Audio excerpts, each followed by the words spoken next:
yes, believe it or not, there have been times that mid-workout, I just wanted to quit and go home.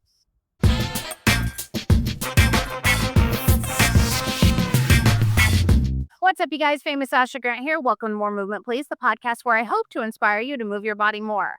So I received some more questions and I thought it'd be fun to just answer some more because whenever you guys ask me questions, it actually helps me come up with ideas of things I can talk about. Because let's face it, whenever I'm sitting here in my car just recording stuff, sometimes I don't know what I want to talk about. And so it's really fun whenever y'all send me questions to kind of get those wheels in my head spinning so I can actually possibly give you something that might help you. So, one of the questions that I received is, are there moments that you ever want to just quit? And yes, oh my God, yes, there are moments that I want to quit mid workout and just go home, especially on days where I'm feeling weak or I'm having a bad mental health day or something like that. There are moments, like there are absolutely moments. And I will tell you that there've been a couple of times where I had to walk out of the room and just take a breather and then come back. In fact, there was one day, it was the day that I said I only did half of a class because I was so emotional that day from some personal stuff that was going on in my life that I literally just walked out of the class and could not come back. I had to have someone else put my stuff away and bring my stuff to me. My gym bag to me because I couldn't handle it. And that is gonna happen sometimes, right? I mean, we're human. We're humans. We're what is it they say? We're a soul and having a human experience. And I've definitely had days where, yeah, mid-workout, I just wanted to quit and walk away. But what keeps me going most of the time, I'd say 99% of the time, is knowing how good I'll feel after I complete the workout. Even when it hurts, even whenever like the pain gets really real and I feel so weak, just if I keep moving, I know that by the end of it I'm going to feel better. And the other thing that propels me to continue going on is the other people in the room. It's why I've said so many times that I love the group fitness classes, because when I'm looking around the room and I see other people struggling too, knowing that I'm not alone really helps with like the mental aspect of feeling like, yeah, I can do this. I got this. And the other thing that helps is the music. I sometimes will just, if I'm not feeling the workout that I'm experiencing, I will focus completely on the music. And that will sometimes be the very thing that I need that will help me to continue on through the workout. And another question that came in was, what's the difference between a bad day at the gym and a bad week? And how do you tell them apart? So for me, I have to say that the difference between a bad day and a bad week is when you're not feeling it the entire week. And I haven't really had that happen.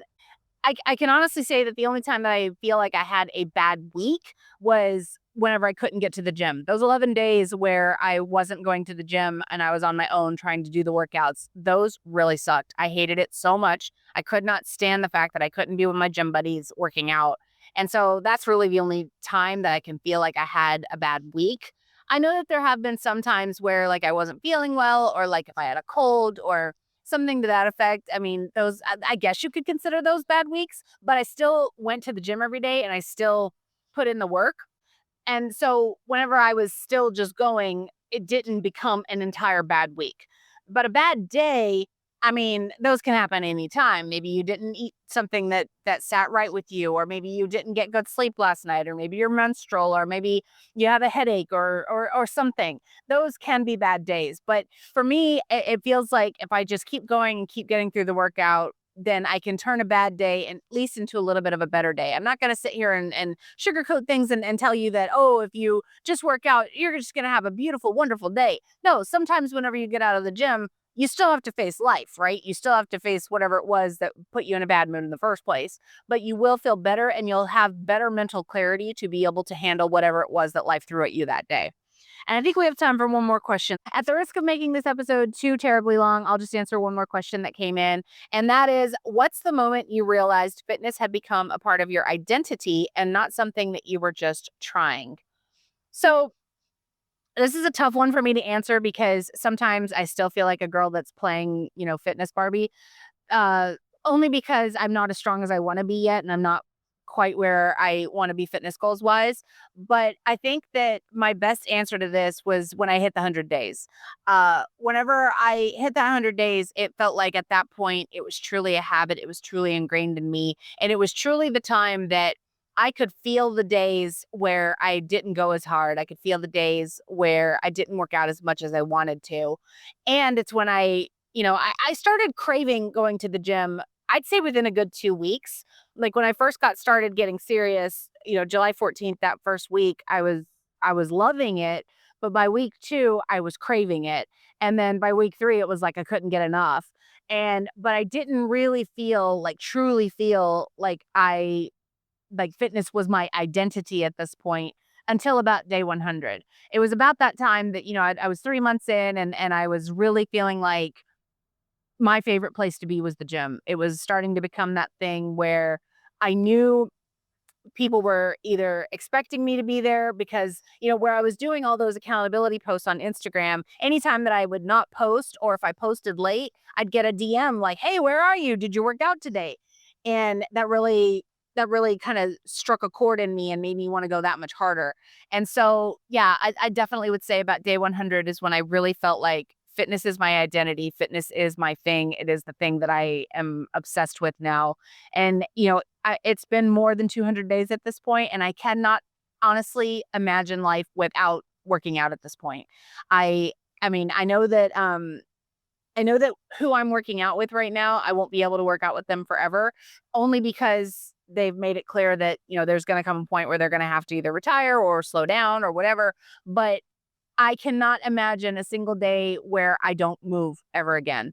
I I was sedentary for almost 2 decades, and I don't ever wanna go back. I'm loving just how good it feels to be moving, and so I want more of that.